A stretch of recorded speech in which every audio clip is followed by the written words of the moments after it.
Dnes vás chcem inšpirovať, ako si pripraviť jedlo, ktoré je niekde medzi hustejšou strukovinovou polievkou, prívarkom a mediteránskym spojením všetkého, čo mám rád. Bude to syrová fazuľa. Syrová, nie surová.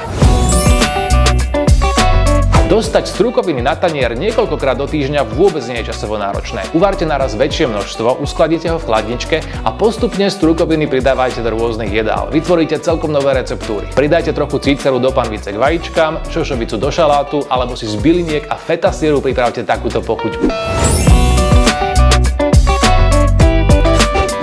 Potrebujeme 1/4 kila sušenej fazule, vybral som tmavšiu odrodu značky Gradasi, pestovanú v biokvalite na talianskej rodinnej farme v Umbrii. Základ vytvorí 1 cibuľa a 3 stručiky cesnaku. Veľmi dôležitý je autentický grécky feta syr z ovčieho a kozieho mlieka. Treba 3 lyžice olivového oleja, štipku oregana, sušeného čili a takisto morskej soli. Všetko prevonia viazanečka čerstvého kôpru a korunuje domáci kváskový peceň jeme. Tu je v plnej kráse ešte v celku, ochľuku ho samozrejme rozkrojím, keďže k receptu postačí aj jeden veľký krajec. Všetky suroviny nájdete v recepte, ktorý je opäť napísaný dole pod videom. Použiť ho môžete ako nákupný zoznam, pretože všetko spomenuté nájdete v plnochutných potravinách jeme.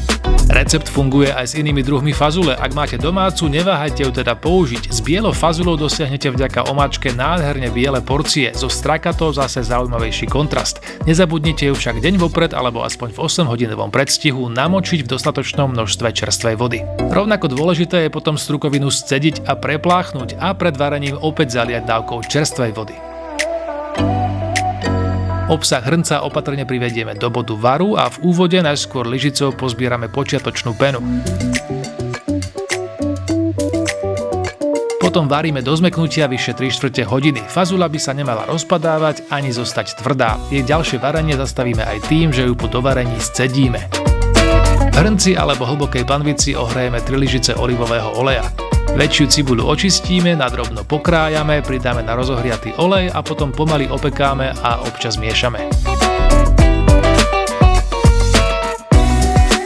Strúčiky cesnaku nadrobno posekáme alebo pretlačíme, po 6 minútach pridáme k opečenej cibuli.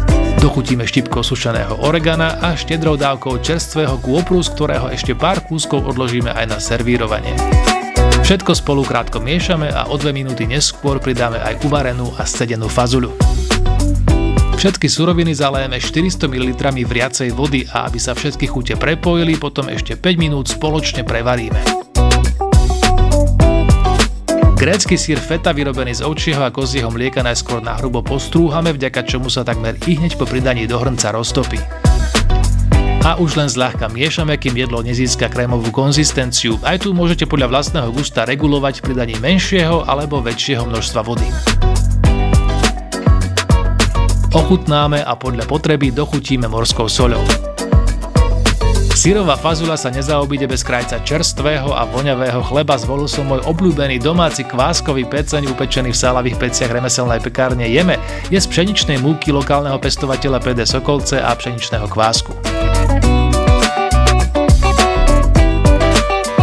Misky krémovej fazule pred servírovaním dochutíme sušeným čili, ozdobíme kúskami čerstvého kôpru a podávame s čerstvo upečeným krajcom chleba.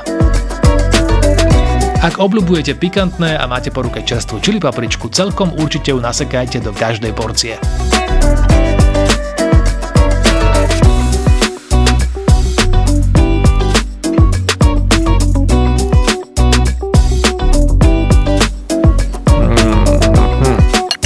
Fazuľa v syrovej omáčke a k tomu ten voňavý kôpor, akurát sa neviem rozhodnúť, či mi to viac chutí teple alebo studené. Toto jedlo využijete aj ako krémovú prílohu, ale s čerstvým kváskovým chlebom vás tak nasytí, že si ju rovno naordinujete ako hlavný chod. A nezabudnite na čili. V plnochutných potravinách Jeme nakúpite všetky suroviny, ktoré som použil v tomto recepte. Zoznam aj s postupom je opäť dole pod videom. Prajem veľa inšpirácie a nezabudnite, treba si variť.